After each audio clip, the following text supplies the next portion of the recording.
आस सांग जिबा ओला शुणी को सौरागे चाखीबा कांजी पानी को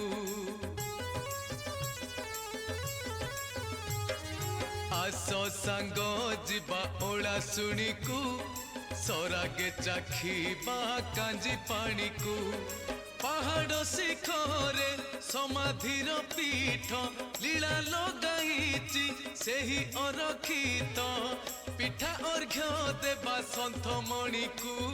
नमस्कार, जय जगन्नाथ। जय जगदीश्वर। आज आम आपण प्रभु अरखित दास विषय किसी जनवाई चाहूँ जहाँकि आसिक पहुँचुଛୁ आम जड़े वयोज्येष्ठ पूज्यक पाखे यहाँ नाम हूँ चौधरी विजय कुमार पंडा। आसतु जानिया मुहर प्रभु। आज आपण मैंने देखु विश्वास करूँ विश्वास प्रतीक होती मेडिसिन टी खाइले विश्वास आम रोग भल हुए। आज समस्ते पूर्ण ब्रह्मकर पादुका पाई तुलसा पाई पोड़पिठा सुखुआ खाई आम मुक्त हवा। तुलसी पकई नैवेद्य खाइबा लोक सुखुआ आमिष से कहते प्रभु माछ तो खाइब मांस खाइब आइंस खाइब नहीं आमिष खाइले विनाश होइब भेट न पाइब केही।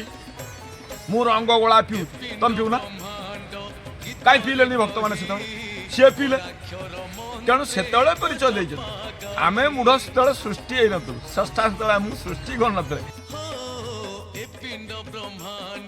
गीतरे कही अणाक्षर मंत्रे अजपा गाई भक्तर मन तांकरी तत्वकु चिन्हिब निजर मध्यरे निजकु देखि जाई मेला ओला शुणी को।